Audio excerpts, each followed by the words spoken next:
Now I'm going to clear this. What is 311 PPC?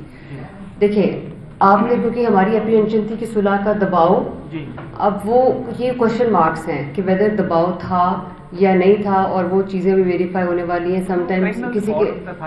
I'm coming towards that thing as well. जो चलिए आपको पहले criminal record का बता देते हैं। यस, उन पे क्रिमिनल रिकॉर्ड था और उन पे 324 के पर्चे हैं, उन पे कब्जे के पर्चे हैं, उन पे 300 उसमें फॉर्जरी के पर्चे हैं। यस, वो क्रिमिनल रिकॉर्ड होल्डर हैं। Now coming back to 311। अब 311 का कॉन्सेप्ट बड़ा इंपॉर्टेंट है और समझने की जरूरत है कि कब लगाया जाता है, और ऐसा शनाख्त वाला जो सब काफ़ी लोगों के ज़हन में ये क्वेश्चन शायद होंगे। देखिए 311 उस वक्त लगाया जाता है जब हमें एक तो ये डाउट आया जबकि सुलह हो रही है या उसमें कोई ऐसा, क्योंकि देखिए एक किसास होता है जिसका राइट होता है वली के पास, जो आम अल्फाज में मुद्दई जो है अगर वो सुलह कर लेता है और वो कहता है जी मैं नहीं इसको सजा दिलवाना चाहता, तो ही विड्रॉज हिज राइट ऑफ किसास।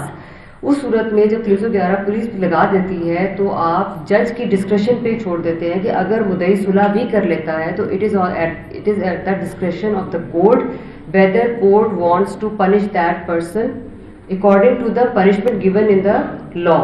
तो ये आप जज के लिए एक बहुत बड़ा रूम खोल देते हैं कि 311 लगी हुई है, सुलह चाहे हो गई है, वो किसास के राइट से विड्रॉ भी कर गया है अगर मुद्दई, और तो उसके बावजूद ये जज की डिस्क्रेशन है कि वो समझे अप्रोप्रिएट कि yes this is an offender, this is habitual offender. इसके 3-4 इसके ना वो हैं इंग्रेडिएंट्स हैं, वो उसमें से कोई भी एक इंग्रेडिएंट पिक कर सकते हैं, वेदर वो हैबिचुअल ऑफेंडर है, वो एक क्रिमिनल रिकॉर्ड रखता है, वो एक पोटेंशियल थ्रेट है for the community and for the conscious of the public, और वो कोई फर्दर कॉज कर सकता है हर्ट या कोई ऐसा, तो उसकी सूरत में जज कैन पनिश हिम। अगर कत्ल है तो कत्ल की उस सज़ा के मुताबिक वो उसको सज़ा दे सकता है। This is 311। इसमें स्टेट इस तरह से इन्वॉल्व होती है, इसमें शनाख्त होने या ना होने का कोई ताल्लुक नहीं है। जो मर्डर हुई है उसके जो लोग हैं, जो मुलजमान हैं, वो क्रिमिनल रिकॉर्ड याफ्ता है जिस तरह आपने बताया, लेकिन 2020 में इन्होंने ही एक वारदात की कि 60 लाख रुपए की किसी शहरी के साथ I think I don't know his name, तो पुलिस ने डकैती का पर्चा नहीं काटा, मुलजमान नहीं पकड़े और वापस पैसे लाके उनसे लेके उनको ले दिए।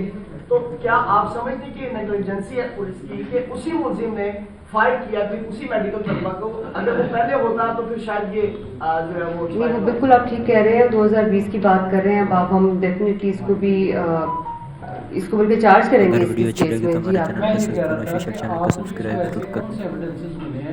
जिस बेस पे सरकार को इसमें मुद्दई बनना पड़ा 311 एविडेंसेस अभी तो मेरा they are record holders, they are record holders.